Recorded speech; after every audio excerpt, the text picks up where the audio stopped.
La CAN 2023 va se dérouler dans 5 villes de la Côte d'Ivoire, Abidjan, Bouaké, San Pedro, Korogo et Yamoussoukro. Un tour à San Pedro, deuxième puissance économique de la Côte d'Ivoire, située au sud-ouest du pays, capitale du district du Bassa-Sangra, à 368 km d'Abidjan. Cette belle cité balnéaire est en plein chantier pour accueillir la 34e édition de la Coupe d'Afrique des Nations. Située à 200 mètres du corridor, à l'entrée sud-est de la ville, à proximité de la voie qui mène à Abidjan, est bâti un stade d'une superficie de 22 hectares, d'une capacité de 20 000 places entièrement couvertes et d'un parking de 2 000 places. Le coût, plus de 41 milliards de francs CFA. Ce stade quasiment achevé porte le nom de Laurent Pokou, un grand footballeur ivoirien appelé aussi l'homme d'Asmara, qui a marqué tous les Ivoiriens par son énorme talent. Ce stade est un véritable joyau qui fait la fierté des populations de San Pedro. À l'intérieur du stade, tout est en place. Au niveau de la pelouse, un véritable travail professionnel a été fait. Des gazons naturels couvrent toute la surface du jeu avec un arrosoir automatique. Ces gazons naturels sont prêts à nous offrir un football sensationnel. Belle pelouse naturelle, place à une tribune moderne avec des sièges marqués. Le stade Laurent Pokou remplit les conditions FIFA et c'est un challenge réussi. Après le stade Laurent Pokou, direction la cité Cannes.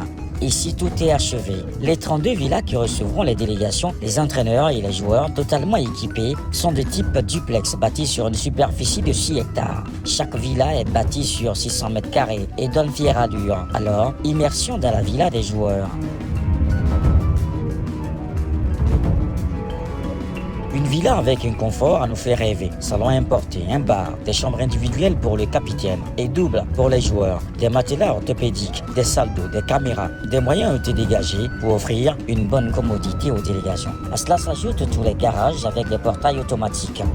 C'est un signe fort pour montrer qu'en Côte d'Ivoire, tout est pris au sérieux pour réussir cette CAN 2023. Stade Laurent Pokou, cité Cannes, un tour sur les terrains d'entraînement. Belle pelouse avec du gazon naturel. On se croirait sur un terrain en Europe. Rien n'a été négligé.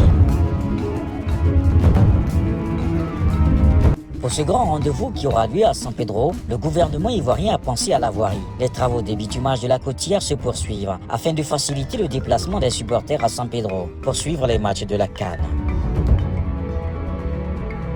De San Pedro, rendons-nous dans la ville natale de Félix Houphouët-Boigny, premier président de la République de Côte d'Ivoire, Yamoussoukro, district autonome. Situé au centre du pays à 240 km d'Abidjan. Dans cette belle ville, connue pour ses grandes réalisations telles que la basilique, l'hôtel du Parlement, l'INP, l'hôtel président, bref, Yamoussoukro a aussi son stade qui va abriter la CAN 2023. Le stade de Yamoussoukro, appelé stade de Charles Konan Banny, d'une capacité de 20 000 places assises, est totalement achevé et homologué. D'une superficie de 24,66 hectares et d'un investissement de 47 milliards de francs CFA, le stade de Yamoussoukro, dont les travaux ont démarré en octobre 2018, est doté d'une pelouse avec des gazons naturels, d'un système d'arrosage ultramoderne. Répondant aux normes internationales, ce nouveau stade offre les meilleures conditions aux équipes et aux supporters. Visite guidée avec le chef de mission Bnet.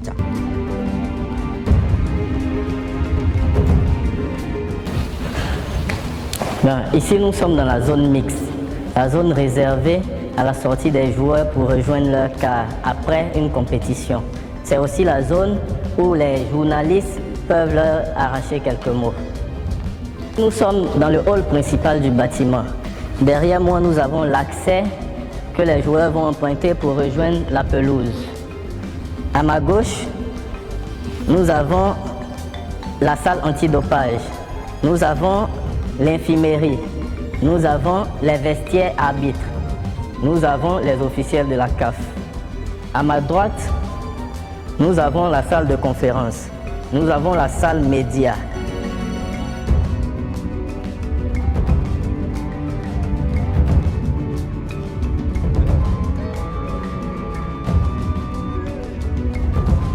Nous avons des salles de réunion, nous avons la salle des porteurs de ballons et nous avons les bureaux de la CAF.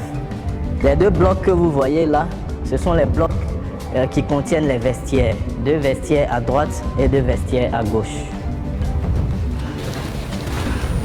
Pour accéder au niveau supérieur, le stade est muni de 2 ascenseurs. Un réservé entièrement à la presse et l'autre réservé aux VIP et aux VVIP.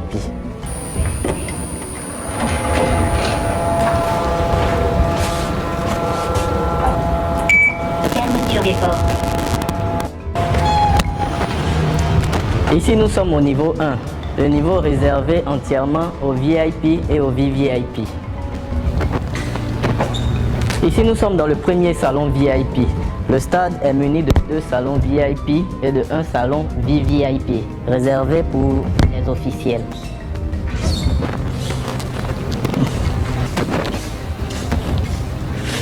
Ici, c'est le salon réservé aux VIP. Ils peuvent accéder au stade par cette porte.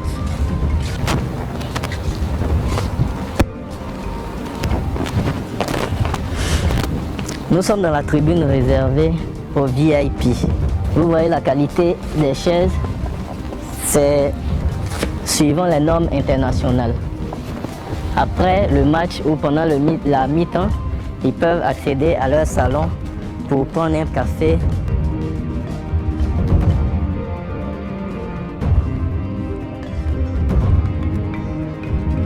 Nous sommes dans le salon réservé aux VVIP. C'est le salon qui est réservé au président lorsqu'ils veulent assister au match ici au stade Charles Konan Banny de Yamoussoukro. Nous avons un salon ici avec des fauteuils importés suivant les normes internationales. Nous avons aussi un deuxième salon là, un autre ici. C'est la loge présidentielle où les officiels, le président peut s'installer pour regarder le match ici au stade Charles Konan Banny de Yamoussoukro. Vous pouvez voir la qualité des fauteuils qui sont installés. Ils sont toujours suivant les normes internationales.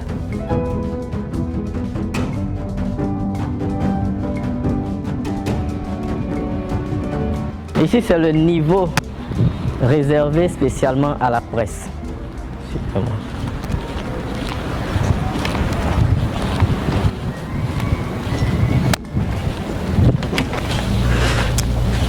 Ici, c'est la salle réservée à la presse avec des plans de travail pour le traitement de leurs informations. À partir d'ici,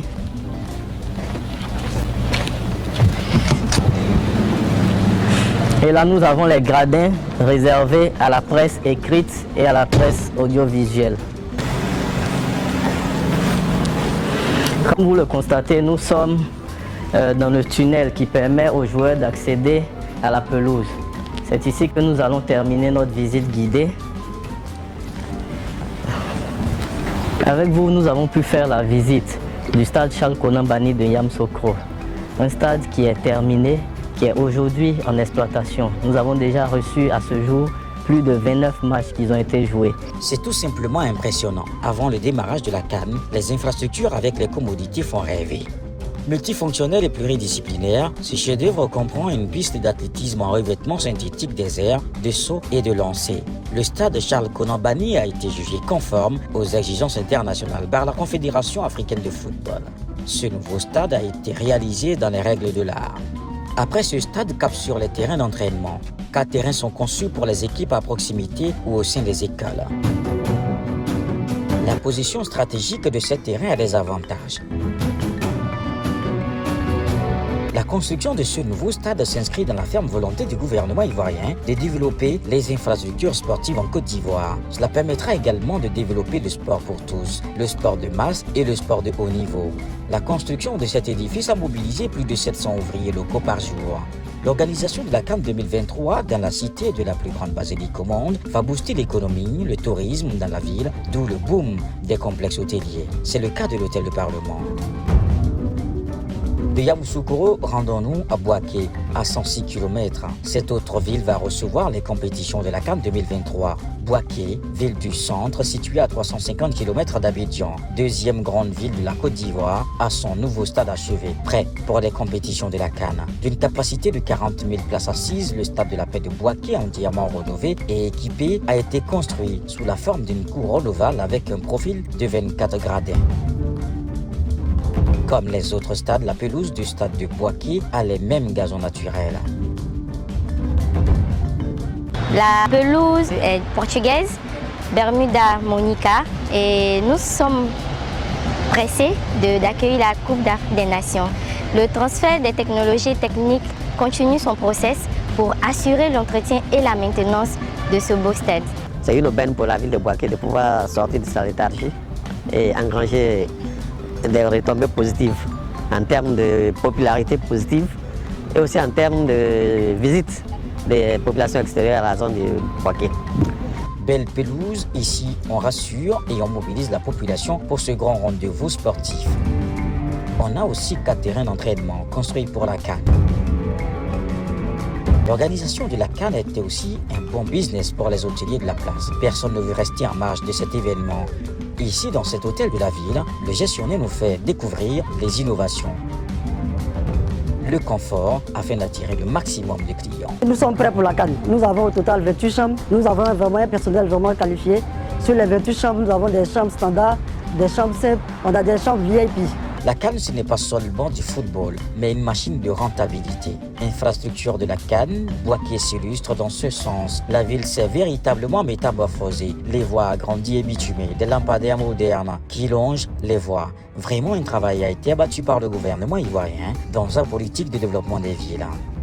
Direction la région du Poro, avec un stade flambant neuf à Korogo. Ce stade, baptisé du nom du défunt Premier ministre Amadou Gon Coulibaly, est bâti sur une superficie de 20,17 hectares. Il a une capacité de 20 000 places assises, une tribune couverte. C'est un stade qui possède une salle de presse, des écrans géants de dernière génération, des caméras, des ampoules capteurs de mouvement, des salles VIP. Le stade Amadou Gon Coulibaly est quasiment prêt pour recevoir son public. C'est un stade de 20 000 places, dont 18 411 places pour le grand public. Et les autres places sont réparties entre les VVIP et les VIP. C'est un stade qui respecte les normes modernes d'un stade de compétition qui peut abriter des compétitions internationales de football.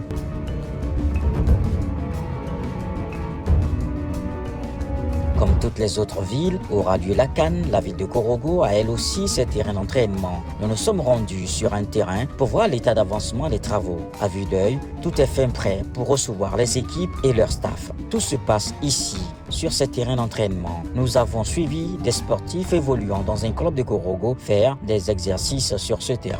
Les infrastructures de Korogo rassurent. Les différentes compétitions se dérouleront bel et bien dans la cité du Poro. Et c'est une étape significative dans la marche vers l'émergence. Une émergence avec ses 32 belles villas de la cité Cannes et un hôtel 3 étoiles de 50 lits. La valeur est estimée à 50 milliards de francs CFA. Construction de stades, de cité Cannes, mais aussi construction de nouvelles voies qui donnent une ouverture au stade. Des voies express, loin des embouteillages.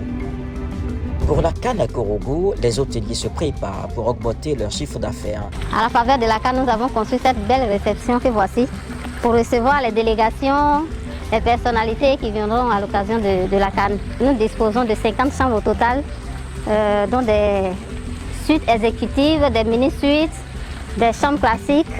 Nous avons également une boîte de nuit, une salle de sport, une piscine. Et puis nous avons aussi une navette pour aller chercher nos délégations à l'aéroport. Ici, ce vaste complexe hôtelier présente un cadre dynamique qui rivalise avec les grands hôtels d'Abidjan. Tout le confort y est, de la réception aux chambres, tout est luxueux.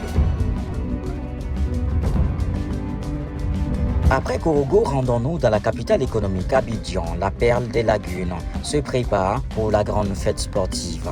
En attendant le 13 janvier 2024, date de démarrage des compétitions, Abidjan et ses 2 stades nous ouvrent les portes. Commençons par le stade olympique Alassane Ouattara. Situé dans la commune d'Anyama à une dizaine de kilomètres au nord d'Abidjan, le stade olympique Alassane Ouattara a été inauguré par le président de la République le 3 octobre 2020.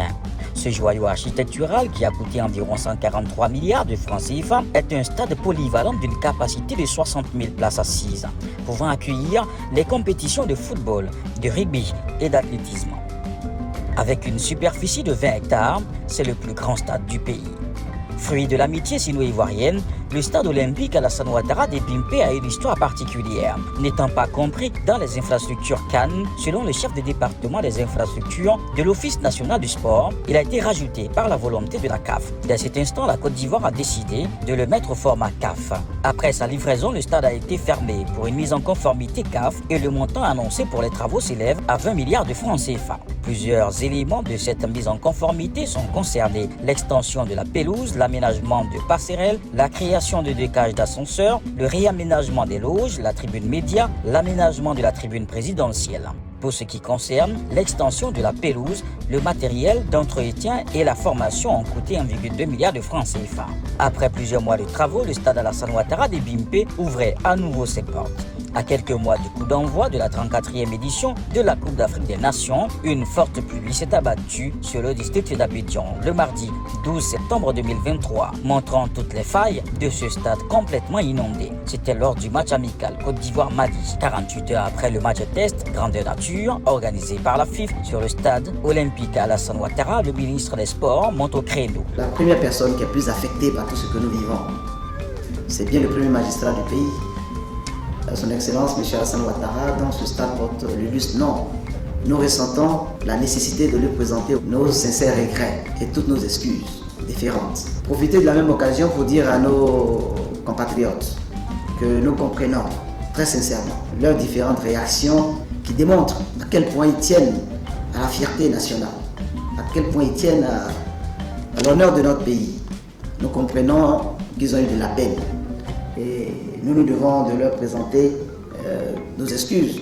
Pluie exceptionnelle, pelouse impraticable, des travaux d'urgence sont engagés automatiquement. Le ministre des Sports rassure l'opinion nationale et internationale sur la réussite de la 34e édition de la Coupe d'Afrique des Nations. Outre ce chef-d'œuvre, un autre est en pleine rénovation. Il s'agit du stade Félix Houphouët-Boigny, surnommé le Félicia, avec une capacité de 45 000 places assises, quasiment achevé. Le Félicia multifonctionnel est situé dans la commune du Plateau, centre des affaires d'Abidjan. Dans ce stade, on s'active pour finir les derniers réglages. Une satisfaction du gouvernement, un véritable challenge réussi pour tous ces stades.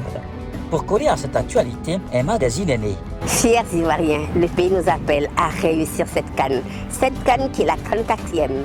Et à travers cette CAN, nous allons voir notre patrimoine culturel, notre patrimoine footballistique, les infrastructures qui ont été créées. On a 5 nouveaux stades qui ont été construits. C'est l'occasion ou jamais de montrer cette Côte d'Ivoire qui gagne. Et tous les chantiers qui ont été bâtis autour de ces 5 villes et au-delà, grâce au président et avec toute son équipe pour montrer ce que le COCAN, la FIFA et tout le ministère des Sports, tout ce qu'ils ont pu faire pour réussir cette CAN. Là, les Ivoiriens qui sont derrière, avec tous les éléphants, les soutiens, vous aurez le livre de la 34e CAN. Les hommes et les femmes qui font ce pays et qui aiment la Côte d'Ivoire seront forcément dans ce livre-là. Donc voilà, l'édition de la 34e CAN, il y a eu 33 CAN avant, mais on n'aura pas une CAN aussi belle. C'est aussi la CAN de l'hospitalité. La Côte d'Ivoire fait de l'organisation de la Coupe d'Afrique des Nations 2023 une véritable priorité. Des moyens ont été dégagés afin d'offrir un bon moment de football à toute l'Afrique, afin que le pays soit encore reconnu comme meilleur organisateur du football africain. Une vision du président Alassane Ouattara pour une Côte d'Ivoire en marche, une Côte d'Ivoire en route vers la CAN.